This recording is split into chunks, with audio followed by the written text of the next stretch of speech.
Hello, everyone, and welcome to So Very Wrong About Games, a board gaming podcast about board games with me as my co-host, Michael Walker. How you doing, Walker? Fantastic.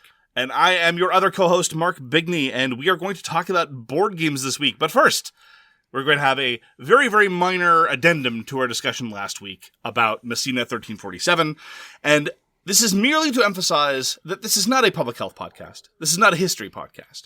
And verging into controversies of public health and controversies of history, especially as they intersect, probably not the best of ideas. There's a controversy as to where the Black Death came from in Europe. I will editorialize for just 1 second, because I am, as ever, a hypocrite.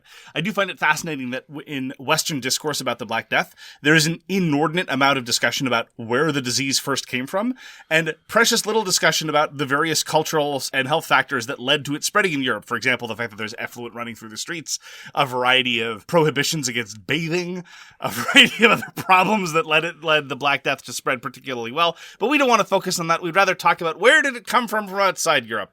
Anyway, there's a lot of different evidence. We only mentioned one of them. That is a bit myopic in hindsight, and so we would rather not address that any further. That's roughly where we're sitting now. Some listeners objected, very reasonably, I think. We shouldn't endorse one view over another. It's not our specialty, and there's a lot of views to be had. So we still stand behind Messina 1347, or at least Walker does. I haven't played it yet.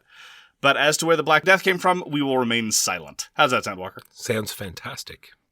Well then, we are going to proceed to talking more about some board games. We're going to talk about the as-yet unnamed retrospective intro segment, the AYURIS. We're going to talk about the games we played last week.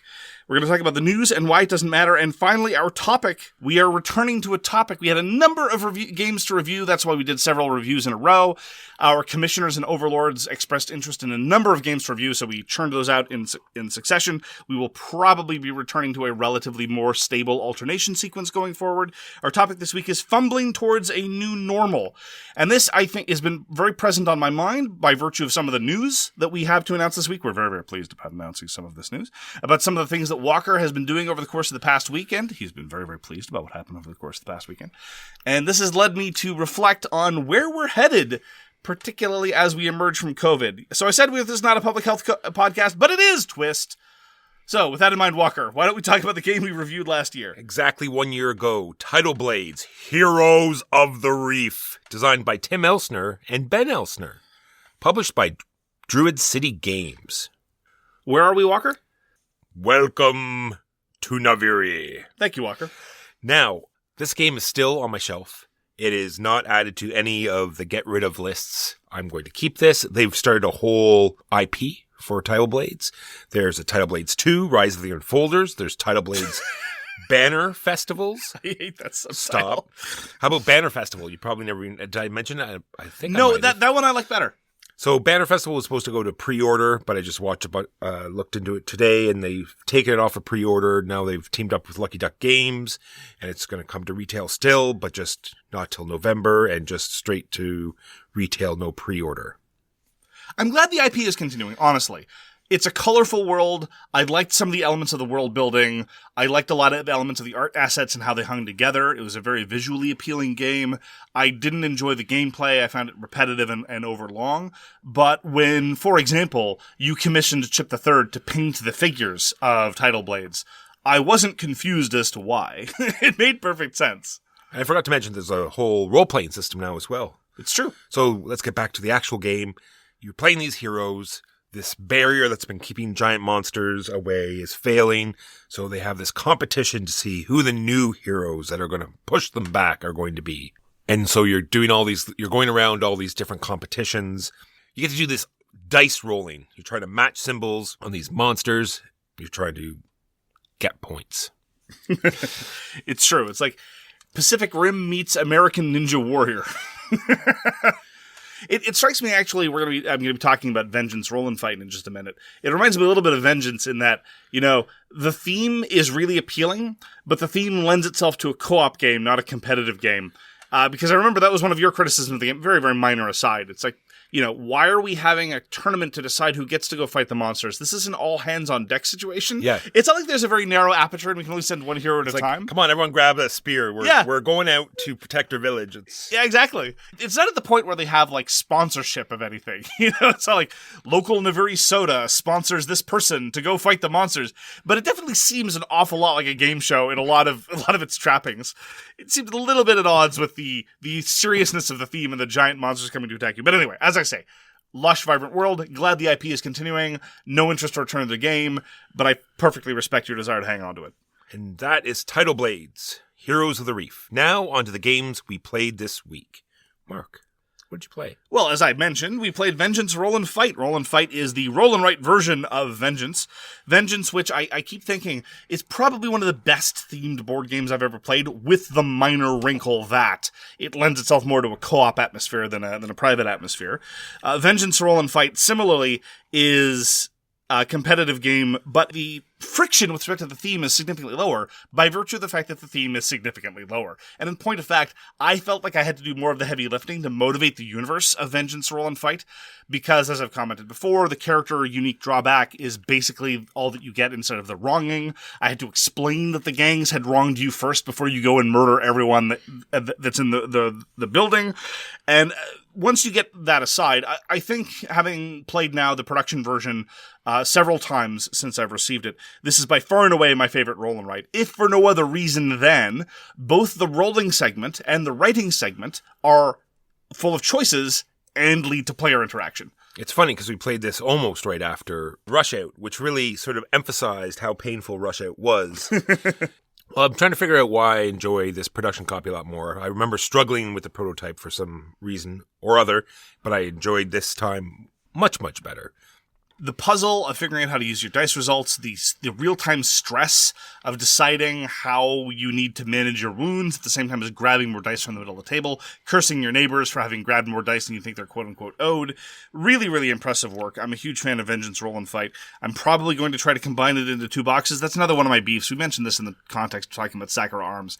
If you're offering this in a Kickstarter, it would be nice to at least have some notion. I'm not saying you need to design a big box. Big boxes have ruined many a publisher and are very difficult to design. But at least design the boxes and the components with the idea that many people will want to consolidate them into a single box. And if you can do something towards that end, please do. Vengeance Roll and Fight, real hard to do. I'm going to have to think about how to do it. It probably won't be possible, but I'd like to. The only difference is the different dens, and the art on the dens is marvelous. You really do get a sense of narrative about running through this gambling hole or this abandoned church or this weird rec center, murdering everyone on the way. And I think that's one of the primary appeals of the different locations. I haven't sat down and, min-maxed the different ones in terms of how easy the various goals are. That is the kind of thing that I shrug and leave to designers and developers. I hope they did an okay job, whatever. I mean, yeah, it's a competitive experience in that you need to be rolling dice faster and figuring out your results better than everyone else, but it's not the competitive experience in the sense of direct player interaction once you've finished rolling the dice. It's got a great Space Alert feel to it, right? It's got that frantic time sort of thing where you're racing around, and then everyone has all their dice laid out, and then you're going through the actions of what the frantic part was, and it's like, oh my god, all I've got here is shooting, I'm not moving anywhere, or I'm doing a bunch of stabbing, but everything's already dead in the room I'm in. Silly things like that. There's got tons of abilities that you can sort of work towards your certain play style, because the abilities are much like any other sort of role-playing or, adventure type game where they've got different trees, and you could specialize in certain areas. And you always feel, I think the comparison with Space Alert is a good one. You always feel like you're on the brink of disaster. And even while you're going through and murdering tons of thugs, because allow me to emphasize, even when you're playing Vengeance Roll and Fight poorly, there will be lots of murder. There will still be plenty of vengeance to be had, although not necessarily as much vengeance as you would like. It's much like life in that way. You do feel like you never have quite enough wounds to be comfortable. You're never really, really safe from the predation. I think they've really got the balance right in terms of the feel. So there's constant tension, easy to explain, very, very, very quick game. It has all of the benefits of the roll and write genre, other than the sort of happy, fuzzy edges of planning your dream home. This is absolutely an adult-themed game, and that's fine. But it has enough elements that I think differentiate it from all of the design features that I think hold back roll and writes traditionally. So I'm a huge, huge fan of Vengeance Roll and Fight. It's by far my favorite of the genre. Designed by Gordon Calleja, who designed the original Vengeance. Also co-designed by Noralie Lubbers and Dávid Turczi. We also played Regicide that night. Mark, we didn't win. But Regicide never fails to please everyone. We're just going to get trolled. I'm going to get trolled some more, not we. I'm going to get trolled again. I wonder why we lost. Hint, cough. Okay, it was my fault. Look, wait, no, I wasn't the one who died. I finished my turn successfully. I refuse to take the blame. Oh, I see, yes. After looking over and seeing that the next player had one card, you nicely... That was their fault. ...defended and sent the... That was their fault. ...the rampaging queen. Me and Peanut, we did our job. Gotcha. Understood. Too bad it's a co-op game. Good point. Regicide is designed by Paul Abrams, Luke Badger, and Andy Richdale, published by Badgers from Mars. Played a couple games of Scapegoat. Scapegoat is the wonderfully minimalistic social deduction game by John Perry. And in very much the same way that Vengeance Roll and Fight may be the roll and write for people who don't like roll and writes, I frequently said that Scapegoat is the social deduction game for people who don't like social deduction games, as well as for people who do. Because you're not really involved in the constant tense, why did you do that? Tell me, explain to me all your actions. What exactly happened? Instead, it's more a game of tense inference. And I really, really appreciated one of the games we played where I was the scapegoat and I could figure out that I was being set up. Just a couple meaningful glances, people trading cards in a certain way. I'm like, wait a minute. These aren't my friends. And I ran to the cops and it was glorious. Now, again, in your early games with people who are only playing it for the first or second time, you're going to find that the scapegoat, I think, is going to win more often than not, because it is easy to make a mistake, either in terms of setting up the scapegoat, or it is easy to make a mistake in that the atmosphere of tension will cause someone to panic. And if somebody panics incorrectly in scapegoat, then that means that the scapegoat will win. But that's okay. I don't demand that social deduction games like this have good balance. For example, the Resistance is not particularly well balanced, nor in my experience in some player counts or other mainstays like Secret Hitler or Werewolf, but that's all right. And I think that John Perry is really, really good at designing these kind of somewhat minimalistic card games that really evoke a lot of tension. And I still haven't tried the expansion to Land, Air, and Sea, namely Spies, Lies, and Supplies.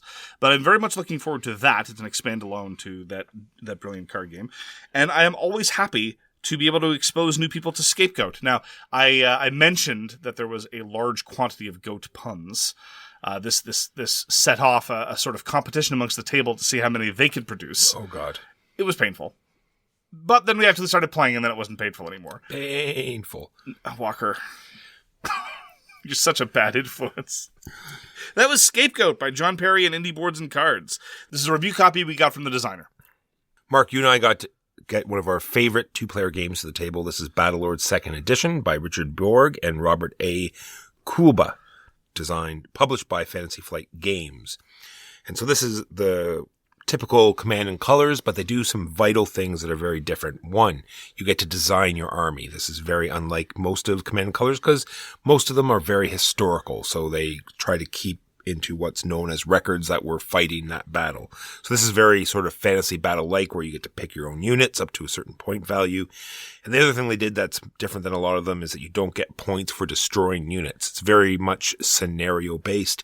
And they did a very interesting job on the scenarios because every faction has a scenario deck and you draw a few cards and you pick one. And not only does it have how you're going to get victory points and some special rules, it'll also give you how to set up your half of the map. So you decide on which one. You both lay down your card. You set up your half of the map, put out your units, and you're off to the races. We've done a full review of Battlelore 2nd Edition. I'm a massive fan of almost all the games in the Command and Colors series. And you're quite right that Battlelore 2nd Edition is very, very different from the rest of the Commands and Colors, but I find it in a very interesting way. It emphasizes different kinds of maneuver. It emphasizes different kinds of formation. It emphasizes playing to certain scenarios and army building, all things that Commands and Colors do in different ways. And I appreciate that difference. I think that Battlelore 2nd Edition and Legacy of Dragonholt are the only manifestations of Terranoff that I can wholeheartedly endorse. That's too bad. I was about to buy Dragonholt. Now that I know it actually takes place in Terranoff. Well, to their credit, Nikki Valens mostly runs away from the Terranoffi bits. Oh, good. And instead focuses on little character moments. It's great. I've got it set up on my table. I'm going to go back to it very, very shortly. But anyway, Battlelore 2nd Edition. If I have any complaint, it's just that the unit density is sufficiently low that I find that lucky results can be a little bit too deterministic. Like if you only got 1 or 2 units in the left wing, and it so happens that through a couple of bad rolls, you end up losing the left wing, that can really put you behind the 8 ball as far as cards are concerned. But this is a minor gripe all told. I really like a lot of the systems. I like the unit variety. I think it gets a lot right. And it is a bit of a shame that they didn't continue with more expansions. But that having been said, there's a lot to be had if you can get your hands on a copy, and indeed, we have a spare copy for Commissioners and Overlords if you're so inclined. Battlelore 2nd Edition can give you tons of fun. One thing I wish they had done is because they have faction decks for every army, and they have their own spell decks as well. It would be interesting if they had their own command decks as well. Because it's odd sometimes that, you're drawing cards, and sometimes you can get a couple of the more powerful ones in a row. I know it's supposed to be random, and usually, each player gets one. But anyway, that being said, they could have done some interesting stuff with, specialized command decks. It's true. And that is Battlelore 2nd Edition. While Walker was away, we had our traditional celebrations. We danced under the moon. We sang the songs of Walker is Away. It was a joyous time, and one of the things that you get to do when Walker is away is you get to play some of the good games that Walker does not enjoy. One of them was Millennium Blades, and so I finally got to try Millennium Blades Collusion, the latest expansion to Millennium Blades. For those not familiar, Level 99 Games has a certain design strategy or aesthetic with respect to some of their in-house productions, and it could be summarized as more is more. Just a huge variety and number of things happening. And sometimes this can be overwhelming, and sometimes that's kind of the point. I think in particular of games like Argent the Consortium as another example of more is more, although that was designed by Trey Chambers, not D. Brad Talton, the founder and lead designer of a lot of Level 99 game stuff. But Millennium Blades, the conceit is marvelous. It's sort of a meta CCG. It's not, you don't play a CCG, but it's more a game about being a pro CCG player for a fictional game called Millennium Blades, which has been continuously in print for 1,000 years. And there's just a huge volume of cards that now exist that you can build. And to their credit, as they've released new expansions, they've continuously introduced new suggested setups. And indeed, with Collusion, they now have a new suggested intro setup that is simultaneously accessible to new players, but shows some cool stuff from all the expansions. That, I think, is wonderful.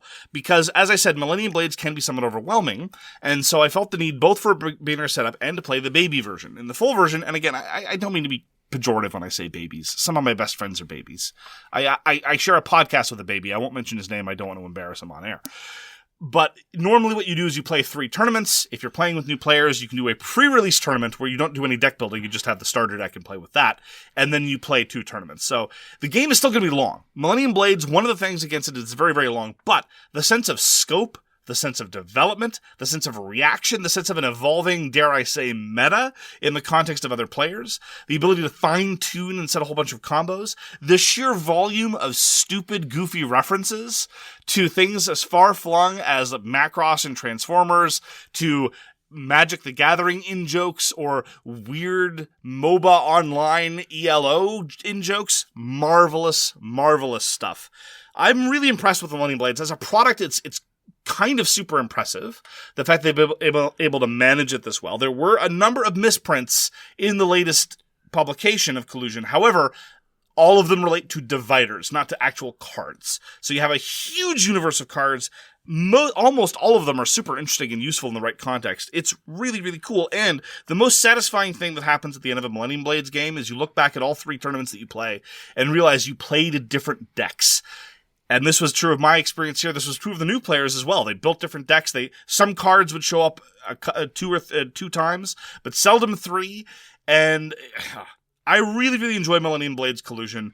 It is a very, very impressive add-on to a very, very impressive game system. They've introduced a number of rules changes. For example, you don't get points for money at the end of the game. There's a new outlet for cards in the form of the NPCs, little recipes you can make. The only quibble I would have with that is that there's a display of a couple of cards that can give you victory points. Where you put that display, especially in a real-time game, can make a massive difference. I was sitting next to the display. I satisfied several of those special recipes. At the end of the game, Huey, who was sitting on the other end of the table, said, "Oh, I forgot those existed." And I'm not surprised. It's such just the way of things. It's unfortunate, but you have to make these decisions. And for what it's worth, just as a final note about the real-time element of Millennium Blades, what I find really interesting about timed games is, broadly speaking, there are two kinds of timed games. There are the timed games where the game is going to end because you ran out of time, and the time is going to force you to make a lot of mistakes. An example of that might be Vengeance Roll and Fight. You have to play as fast as you can, or you're not going to be able to do enough. And then there are timed games like Millennium Blades where you're not expected to run out of time. It's just to make sure you don't subject yourself to analysis paralysis. It's just to make sure that the game moves at a reasonable clip. And indeed, the rulebook is very clear at encouraging you, if somebody needs an extra 30 seconds to set up their deck, give them the 30 seconds to set up their deck. It's fine. Don't worry about it. Great game, great experience. I'm a huge fan of Millennium Blades. I'm glad to see that Collusion does not disappoint. There's a lot there, and sometimes you feel like you have to force yourself to go out of your comfort zone to change your deck, but it's going to be worth it. You're really going to enjoy seeing the scope open up a little bit. Joshua Van Laningham designed this expansion in conjunction with Brad Talton, published by Level 99 Games. Millennium Blades Collusion. I can't believe you're going to talk about Millennium Blades and not talk about the fat stacks, Mark. In Millennium Blades, they do something that hardly any other games do. And like when you're setting up your game, you're actually banding like wads of cash bills together. Like all of the money is like that. None of the money is single notes. They're all these like fat, thick stacks of cash that you throw around, and I think it's amazing. It is amazing. It's really good. I wish more games did like little interesting things like that. I agree with you. So, Mark, I just went to a convention. More on that later. And I thought to myself, well, why not bring all super crunchy games? Because I usually don't have a lot of time to play games, and, might as well bring the ones that take a long time. Not thinking that, hey, Mike, you're going to have to teach all of these super crazy crunchy games. And let's start with Golem. We've talked about Golem. It is a game where you do action selection, 2 marble actions and a rabbi action. It has this interesting marble tower where you drop down the marbles and they slide down these ramps into slots, which make the actions more powerful. And you're building golems, and they're out of control down these streets, and your students are frantically trying to catch up to them, and you're improving your board. Golem, wait. No, must work. I'm enjoying it more each time I play it, because unlike some Euro games where you're always, by the end of the game, your board is completed, and you're just sort of like eking out the last few points, I feel that it is impossible to do that in Golem. Unless there's like some, maybe with more plays, there is an optimal way to finish your board, but I really don't think there is a way. So there's different ways to play each time. You go a little heavier into the books, a little heavier into your Golem, a little heavier into artifacts, all different ways the game can progress, and I'm waiting to play more. It's a very interesting game. It's designed by Famila Brasini, Virginio Gili, and Simone Luciani. Published by Cranio Creations, the publisher of Barrage. Sometimes, Walker, you want to play a crunchy Euro, and sometimes you want to get stupid. And when I want to get stupid, sometimes I want to go back to one of the classics, Clash of the Gladiators by Reiner Knizia. For a long time, in point of fact, after I entered the hobby in the early aughts, Clash of the Gladiators was kind of a legendary title, in that it was the big box Knizia game that was bad. Knizia's published a lot of games, and even at the time, some of his very, very basic card games, although impressive in their minimalism, some of them aren't necessarily particularly gripping. One example from recent years is probably Llama. There's a game there, kind of, barely. He's iterated on that idea very successfully with Llama Dice, but Llama is an example of a game that I'd say, yeah, this is not exactly a testament to Reiner Knizia's genius. So Clash of the Gladiators was held up as kind of that same idea. It was the big box Knizia game that was bad. And when I tried it, I was very pleased / disappointed to realize, no, it's not bad. It's quite good, actually. This is Reiner Knizia's version of a multiplayer, not quite troops on a map, but smack people across the face sort of game. Not quite a skirmish, not quite a troops on the map, kind of somewhere in between. It's basically a competitive dice game where you're dealing out wounds to other people. You draft teams of gladiators with special abilities, and indeed the combinatorics of the different gladiatorial teams are what keep me coming back year on year from Clash of the Gladiators. Someone a few years ago on Board Game Geek did a statistical analysis because there was, for a while, the supposition that a gladiatorial team of 4 swordsmen was dominant, would do better than 3 swordsmen and a specialist, namely the non-swordsman, or 2 swordsmen and 2 specialists, which is kind of what a lot of people default to, myself included. And someone crunched all the numbers and demonstrated satisfactorily that 4 swordsmen will, on average, lose to 3 swordsmen and a specialist. And then what this person who did the analysis said, I cannot start crunching the numbers for what 2 specialists look like, because the number of combination of 2 specialists and the number of circumstances are too big, so just accept this and we're going to move on. And which goes to show something that should surprise nobody. The math behind Clash of Gladiators is tight. And so you do get interesting different combat situations. Do I want to attack that person? Oh, they've got a net bearer. Oh, they've got more prong bearers than I do. Ooh, but I do have initiative on this other person. So maybe I'll go stab this person in the face. And sure enough, for a 30 to 45 minute dice chucker, you can do much, much worse. We were chanting the success of Death Sled, which was one of the nicknames that they gave. It featured the glorious return from the fetid swamps of Kingston of Louis. We played with both Louis, Walker. Oh. 2 Louis. There used to be 2. One went away for a while, but now they're both back.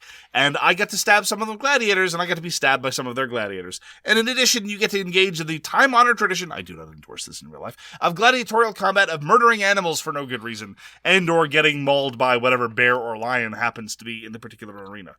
Clash of the Gladiators has a lot of charm, and I do not understand why it has gotten such a bad reputation. I guess it's because if you directly come off of Modern Art, Through the Desert, Raw, and Tigers and Euphrates, and the next game you play by Ryder Knizia is Clash of the Gladiators, you might be like, wait, what? But no, it was one of the very first games I ever bought, and it had that very much just like Battlelore 2nd Edition or Fantasy Battle. You get to create your own little units, and you'll have their own little abilities, and just like you said, how you flush them out is going to totally change every game. It is absolutely worth the price of admission. There are used copies available all over the place. It is not a well-regarded game, and so a lot of people are letting go of it. Clash of the Gladiators by Ryder Knizia, published by Hans im Gluck originally and by Rio Grande in English in 2002. Yes, people were playing games back then. I don't want to make too much of this, but I really do find in looking back at some of these games that are, 20 years old and finding how jarring the male pronoun is neuter is, it really is an indication of how much success we've had over the past couple of years. And by success, I mean success in the field generally.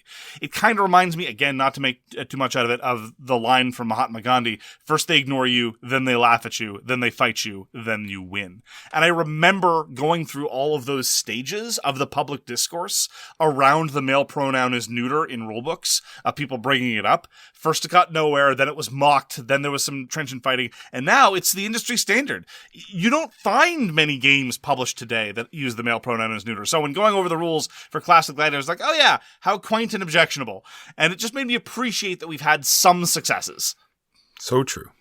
Got to play Guards of Atlantis 2 again, luckily. And I had a great teammate. Unfortunately, we had to play against Captain Tryhard as he two-handed his way to victory. Of course, I'm joking. I got to play with Sam. Are you, though? I got to play with Sam. He is a host of a French-Canadian podcast called The Board Game Duel. A rival podcast. I don't consider him a rival. Oh, that's a good point. It was a great game. It came right down to the wire, right down to the last turn. It was either we were going to kill one of their teammates or they were going to push, and they pushed. It was a great game. Guards of Atlantis 2, so many characters to choose from, so many different ways. Our team didn't take a single casualty. I don't think I've ever seen that in Guards of Atlantis 2. It's impressive. We played very sort of defensively and kept out of the way, and I think that's why we lost. But anyway, it was still fun. Guards of Atlantis 2 is designed by Artie Nichiporov and published by Wolf Designer. Walker, a couple of weeks ago we played Ghost Adventure.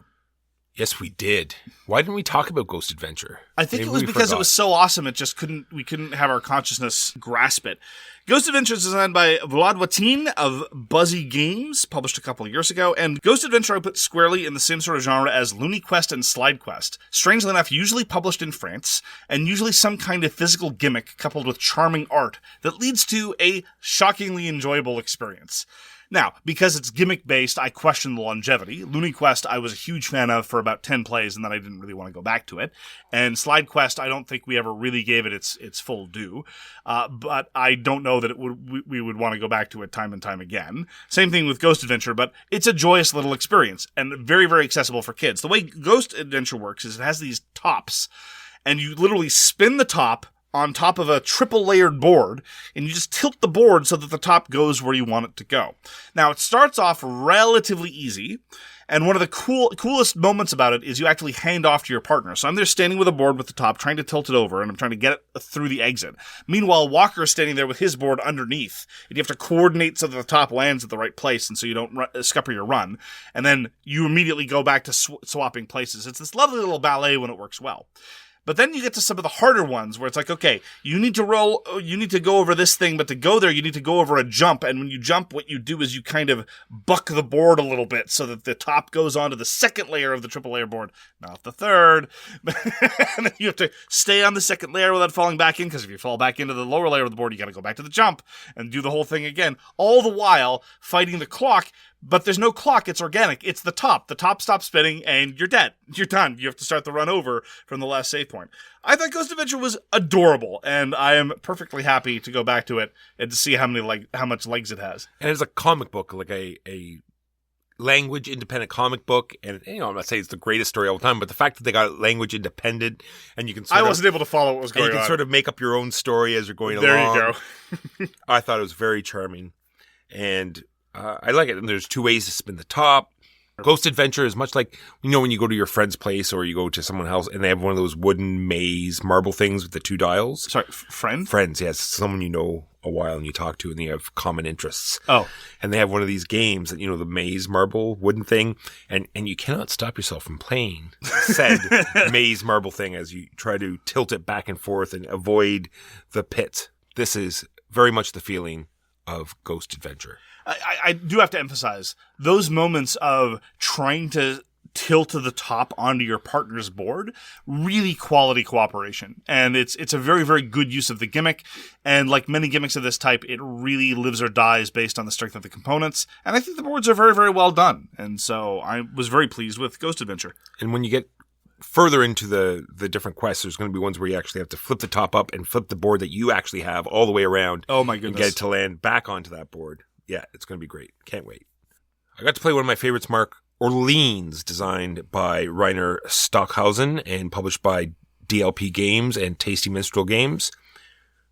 Love everything about it. Unfortunately, it's got one of those, I don't want to say rule set, but component things where you just don't go into the 50,000 different buildings that come with the game. Because you cannot go through them all. The explanation would take too long. So you give all the other rules and say, by the way, there are about 50 different buildings that you can build over there. Here's the pages. When it's not your turn, feel free to browse through them. Yes. Perhaps I poisoned you. If I were more of a tryhard, I wouldn't do that. But as we've been very clear, we have a no tryhards policy here at this. It's so podcast. true. And there's many games like that where there's like tons of tokens you can buy or things you can upgrade, and it's just impossible to go through them all. So you just sort of like leave them to the side and say, well, you're just going to have to figure that out on your own. I remember very distinctly teaching Komet once at a game night. And I'm like, okay, well, what I typically do is I go over all the level 1 abilities. But then if you want to look at all the level 2, 3, and 4 abilities, you can just do that by yourself. Because, I could explain all of them, and then someone interrupted and said, yeah, please do. I'm like, okay, apparently we're doing this. And then I went through all of the Komet tiles and it was a bit painful. But that's how some people want to play. More power to them, I guess. And that was Orleans. We got to play Shamans. Now, it turns out that I've been playing Shamans incorrectly, so I thank very much the PDAN sincerely on the internet for pointing this out. When you play with different player counts, some cards don't enter the deck, but they don't leave the game for the round. They actually start queued up towards triggering their effect. I have been under the impression that randomly some of the effects wouldn't happen. And that was one of the reasons why I felt the 3-player game and the 4-player game were so different. Now, having played correctly, they're still different, albeit on a different axis. And the difference is as follows. While it is now the case that in every game of Shaman it's mostly about triggering certain events, because this is a trick taker where once all the cards of a given suit, normally 6, 8 if you're playing with 5 players, have been played, something consequential will happen. And it is really important who does that and when. But it is also really important that you get there without doing too much damage, because this is a game of a trader in Shamans, where every time you play a card off suit, something bad happens, and once the off-suit track gets exhausted, the bad player wins. And my increasing experience is that unless the good players are very good at triggering the aforementioned rituals in the right way, the bad player just wins by default without even having to try anything. And at the right time, right? Right.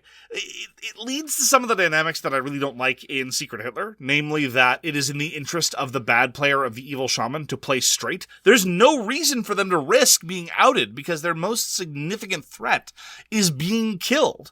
There are some gameplay events that can cause you to force information into the system. There's a single tile, for example, that's the Mask of Truth. That if you take the Mask of Truth, you reveal your identity to the rest of the table, and if you're good, it's in your interest to take it, so you can just show that you're trustworthy. And this is the key difference between 3 and 4 players. You're playing with 3, and you're sitting there and you're good, and you have to assassinate somebody. You've got a 50-50 shot of winning the round right there. 4 players, suddenly you're down to 33%. And the difference between 1 and 3 and 1 and 2, really significant in Games of the Silk. I'm still enjoying it. It's still really interesting. I don't know how much is there. What was your experience, Walker? I feel that there's nothing there, but I feel that it's so short that it's okay, right? I feel it's much like other these hidden role games. It's like you either have no idea who it is or you know exactly who it is. There's very little in between in this game. There's sort of you have no idea who it is or you know and as the bad player, like you said, you're better off just playing normally because they're going to run out of cards and the game's probably going to go in your favor anyway. Because if you can't play on suit, then it's just going to your... And you can sort of manipulate the cards in a way that it just looks like you are saying, well, you played a suit that I didn't have. So, and it's true. So you're not actually lying and they can't hit you on it. And you can always pick those tokens that are face up and don't take a risk on taking a face down one. Because like you said, you might get the mask. So why not take the blades? So no one can stab you. So anyway. Yeah. There was one dynamic that struck me in our last game that was incredibly interesting and also, unfortunately, very degenerate. And it was, I'm starting to realize that the entirety of the game was about triggering these rituals. As a good player, I was looking at who was about to win the trick and thereby trigger a ritual. Therefore, it was in my interest to play off suit so that they couldn't trigger the ritual now. But that would make me look dirty. And there was no leeway for playing off suit anyway.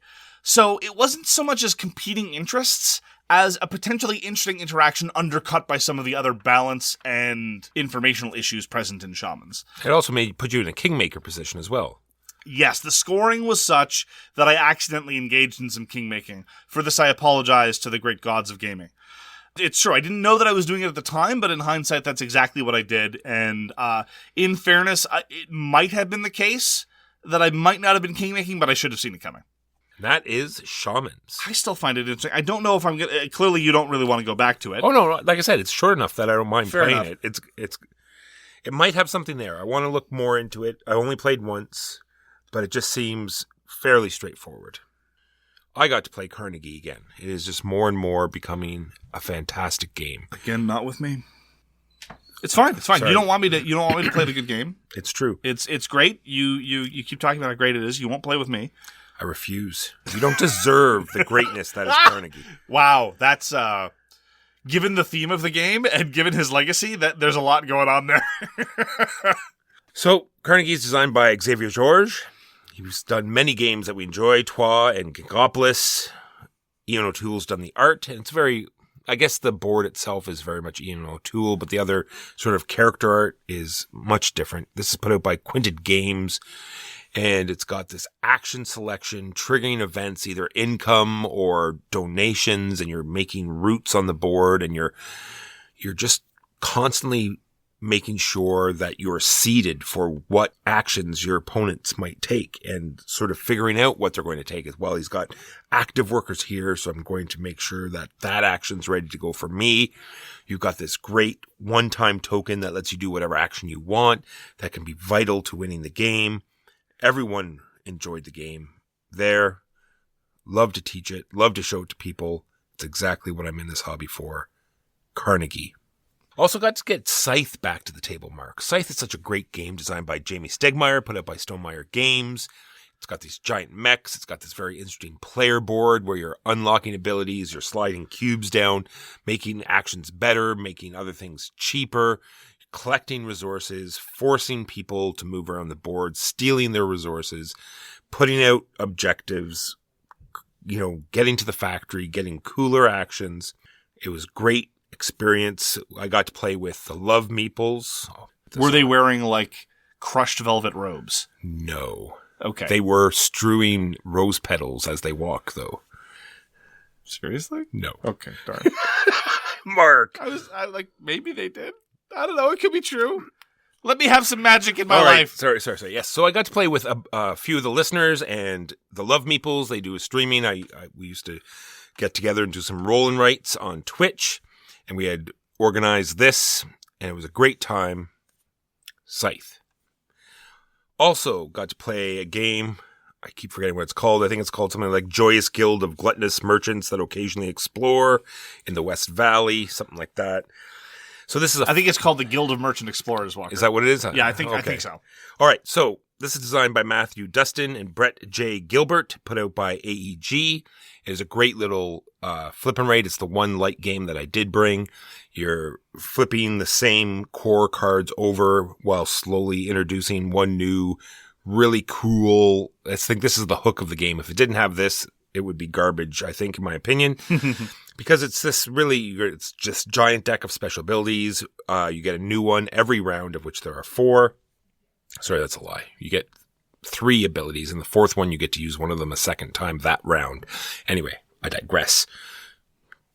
You get dealt 2, pick 1. You're spreading out with these cubes. You're putting out villages, which Blue Lagoon style lets you spread out from there next turn, because every round you remove all the cubes.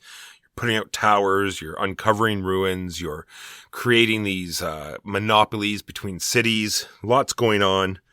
Interesting game. The Guild of Merchant Explorers. And those are the games we played this week. Now on to the news and why it doesn't matter. So I saw a game called Discordia. This is designed by Bernd Eisenstein of Pandoria fame, and that's a game we enjoyed. This is going to be published by Iron Games. Has a great sort of graphic design. Lots of stuff going on. I would look into it. So a brief shout out to the winners of the SDJ, the Spiel des Jahres in Germany. Cascadia from Randy Flynn and Flat Out Games. Congratulations. And I mean this very sincerely. Enjoy your SDJ bucks. The Kennerspiel, which I'm not even going to bother trying to translate because ask 2 different people what the Kennerspiel means, so you'll get about 5 answers, was given to Living Forest from Aske Christensen and Ludo Knott. Congratulations to all involved and to all the nominees. Living Forest looks really fantastic. The artwork, wow. Mark, the nightmare goes on further. There's this thing called Wordle, and it was like very big a few months ago, and I'd get these constant Facebook messages about how my friends did great at this dumb game.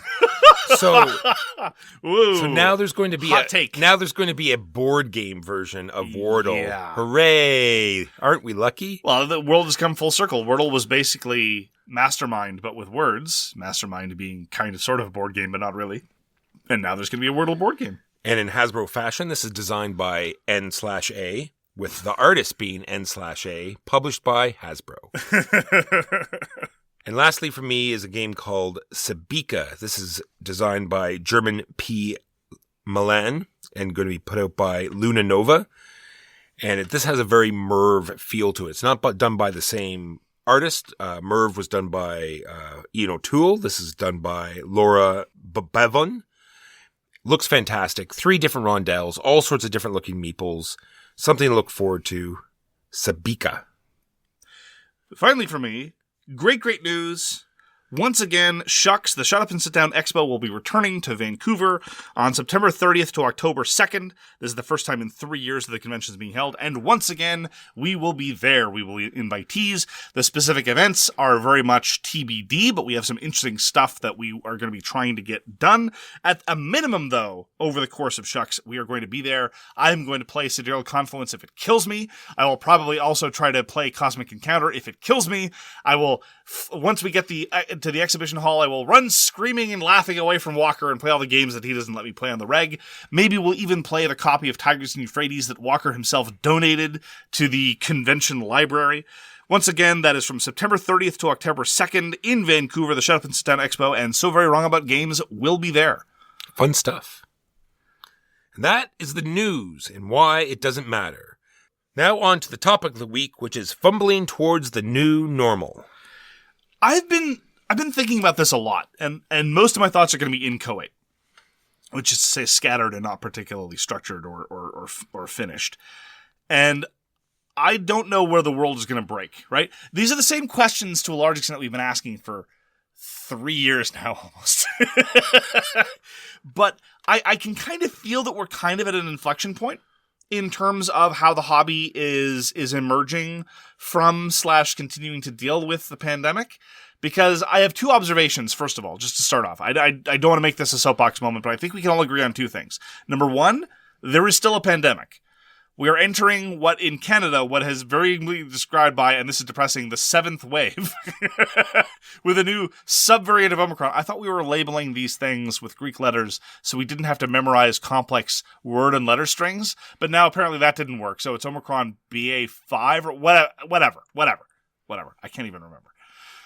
But number two, and I think this is true, but I don't mean to get all political about this. When I get political, trust me, you'll know.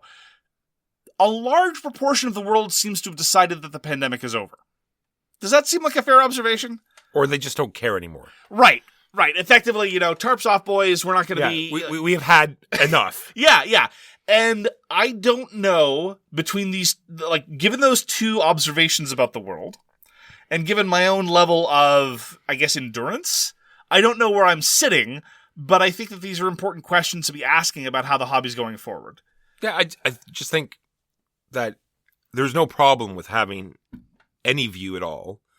But if you have the view of I've had enough or I don't care, remember that there are people out there that do care and have not had enough. And who don't have the luxury of deciding that they're not going to care. Exactly so. So just make sure you're taking into consideration everyone in the hobby and everyone wants to feel comfortable. Yeah. So conventions are back. Very clearly. You just came back from Breakout. There are a number of other conventions that are starting up after a long absence. SHUX is one of them. We locally there's a local convention just for friends. There's been some rumblings about whether we want to start that up again or offer some alternative in lieu of that. There have been some other larger-ish gatherings. So what was it like being because this is your first convention experience since the pandemic, right? It seemed quieter to me. I expressed that to some of the other attendees, but they said no, it was just as busy as it was last time. But I really didn't feel that. Maybe it was more because I was secluded. I just more likely just stayed at one table the whole time and didn't really walk around much. But but it seemed a lot quieter than usual. Well, I mean, having the sign out there would probably be a great way to advertise people to stay away. It's true. Yeah. Yeah, I felt kind of alone. It was odd.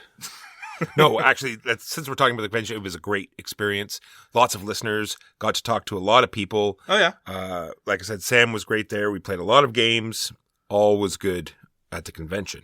Yeah, it's weird. Like, our jobs have always been somewhat alienating, right? We sit here literally in a basement in our blanket fort alone, and we shout into a can, and we know that people are listening. But the last time we really met listeners in any serious way was 2.5 years ago. And it's not a necessary feature of the job, but it's weird that the social elements of our hobby have really kicked back into gear. Like for our daily gaming life, we've been at full normal for quite some time. Like, setting aside the fact that I was on the road, setting aside that, the agency, 4 or 5 close friends who were in kind of a bubble in gathering around a table playing a game, that's been business as usual for a while. It's all the other stuff that's getting back. So getting back to Breakout, what was their policy on masks? Masks everywhere in the area. Masks obligatory all the time. Okay. Yeah, I noticed that a lot of the American conventions aren't doing that. And Some of them did, and then some of them have rooms, like here's a room that you don't have to wear your mask in. Right, yeah.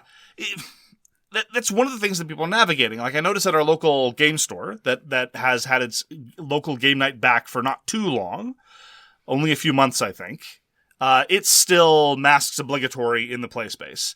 The provincial policy, it's weird. A lot of people have been, over the course of the pandemic, this is not a new observation, have been relying on public health agencies to give them cover, right? If you're a small and I completely understand this, if you're a small business owner, you don't want to have to get involved in parsing infection rates, or looking at wastewater data, or having to tell your patrons what's what. So you use the public health agencies as cover and just do whatever they say is necessary. And for the past few months, in private businesses and enclosed spaces, the official policy of the Ontario government, as well as a lot of other provincial governments, has been masks optional. But please be respectful, has been the line. But in the play area, it's been masks obligatory. So anytime we've been playing not with you, it's been with a mask. Speaking personally, I've kind of gotten used to it. It's not ideal. Like, I remember, though, the first time I explained a game wearing a mask.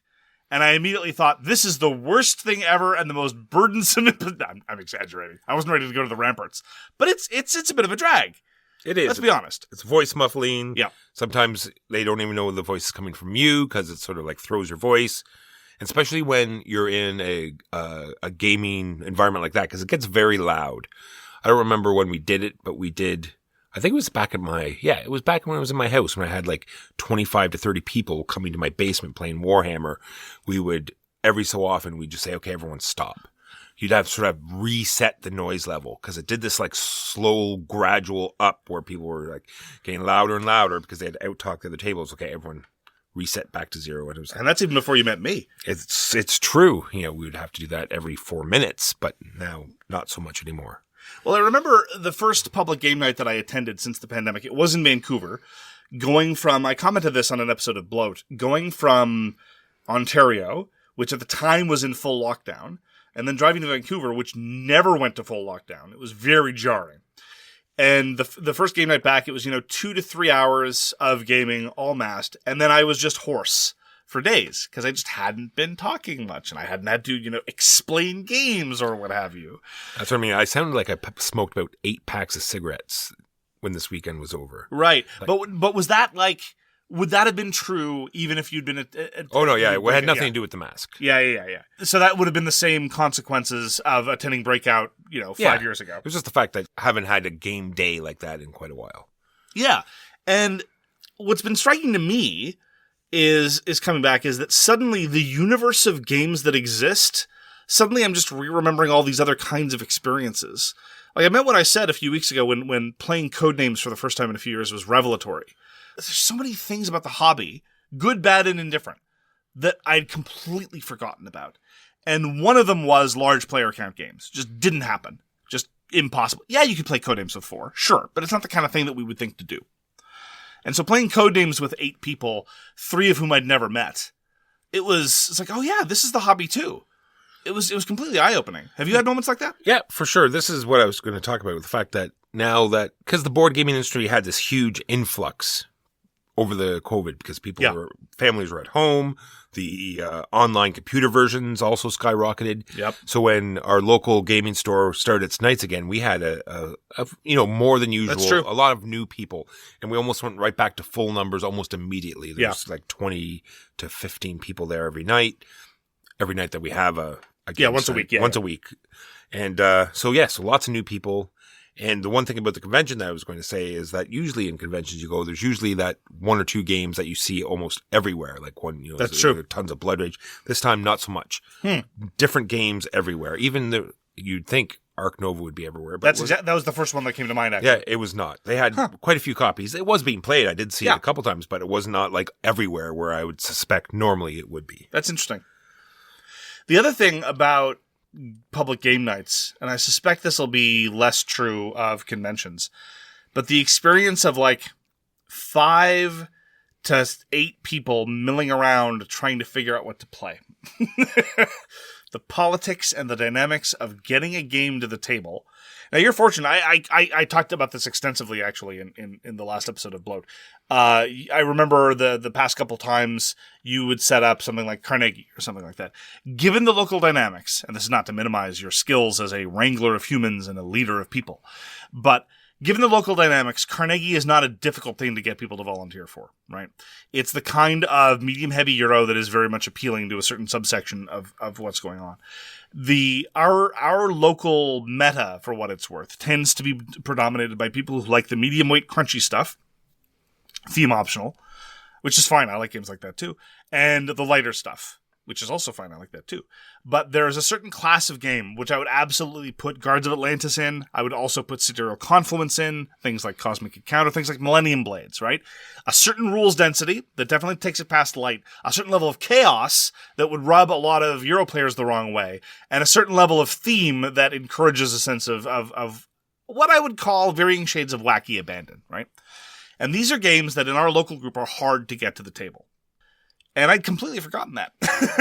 I am completely unable. I've lost whatever leap of faith is required for me. Like, I have this box. Everyone, it's fun.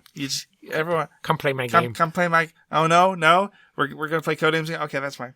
I'll put it away now and burn it and never play it again. Yeah, it's just Do you remember what? Yeah, 100%. I'm on your page, and we've seen issues with that in the past, where some people are trying to really force games onto groups that obviously aren't into that type of game, right? And there is a nuance to it. There's a respecting of people's time. There is a very large nuance on how to get games you want to play to the table. And it's just, again, it's I'd completely forgotten that aspect. It's one of my least preferred aspects of it, because I feel this tremendous sense of responsibility. When it was always just us, we're very good at scheduling things. And if it's not scheduling things, even if it just so happens that we haven't had a pre-designated game or whatever that fell through, we have a list of, well, literally in some cases of the swag canon. If you set Huey, Dewey, Louie, and I, we remember games that were all like, well, shall we play X? Like, oh yeah, love X. Great. You hit the ground running in 5 seconds.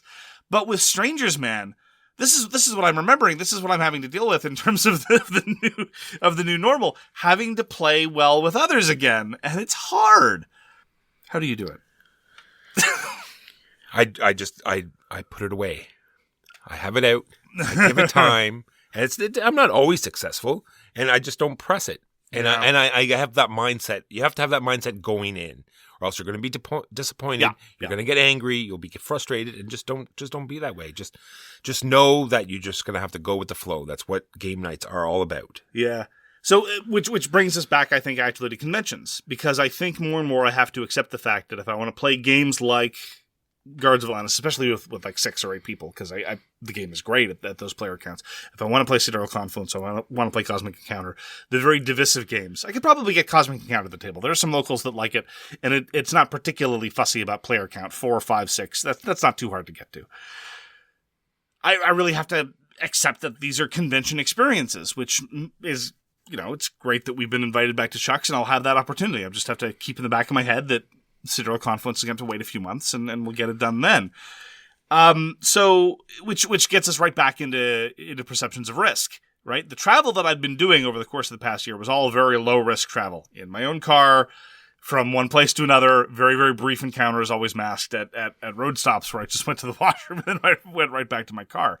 And I did have to fly for some elder care, but flying isn't particularly dangerous. I don't know. It's just, I have to once again go back to the era of navigating risk. And to a large extent, I've just been so isolated for a variety of non-pandemic related reasons. Like, I feel like I'm having to relearn a whole bunch of new skills. It's very strange. Yeah, we had this conversation with one of the locals that came up to the convention, and he's in to swing dancing, and they go to all these different events, and he thought it was, we went to one, and everything was what he expected. You are in very close contact, yes, breathing heavily on each other, yes, and of course you're going to wear masks. But then they went to a different venue when he had a mask on. Everyone looked like, why are you wearing a mask? And none of them wore masks. And you would think that if in that particular setting, that would be the time that you would wear masks. But by the same token, it's more burdensome to wear masks in those contexts, precisely by virtue of the physical exertion. So it's a strange new environment. And again, I don't have any answers. These are just things to keep in mind. It is entirely possible, and I'm not saying here that I'm planning on bailing, but it is possible that in the course of a couple months, that could be an eternity. Something could happen, and suddenly it might not be safe to go to Vancouver anymore. And that's just a weird state to be in terms of planning your life. Even just in the context of your hobby life. It's a strange, I don't know what the other thing that I don't really know what I'm going to feel like is what is it going to feel like to walk into a convention center? I haven't been around that many people before. The most people I've been around has probably been in Costco when I'm just furtively, going about and doing my business. That sounds dirty, but you know what I mean. I know. I work there, so I'm used to a lot of people. Right. So let's get back to some industry stuff. So, during pandemic, tons of new Twitch channels, tons of more the filthy word, content creators making more stuff. And this is now thinned out because now people can go out, they can start doing more stuff.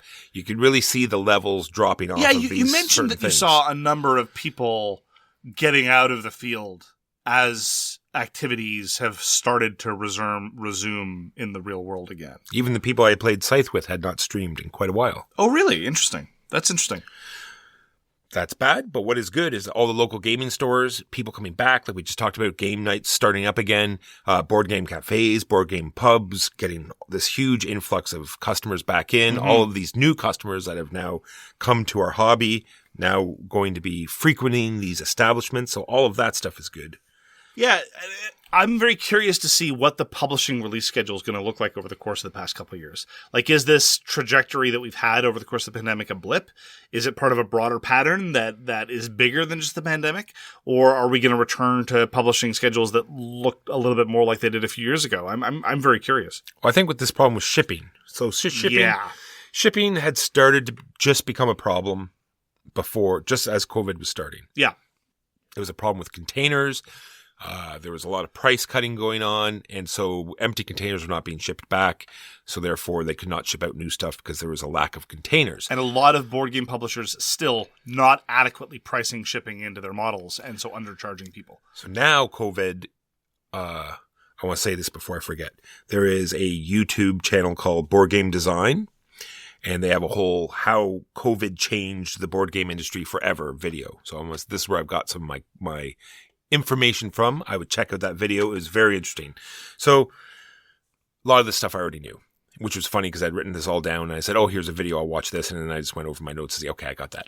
Right. Anyway, long story short, but anyway, I want to say that video in case someone watches this and say, oh, he got all his stuff from there and didn't even, say anything about it. We'll include a link in the description. All right. So long story short, lots of, factories closing down because of COVID, lots of, things happening, which only has now quadrupled the cost of these containers. Yeah, because just for context, we've largely decided, again, for some reasons good and bad, in North America that we don't shut things down anymore. That is not true in China, where they absolutely will shut places down and have very recently, compounding a lot of these issues.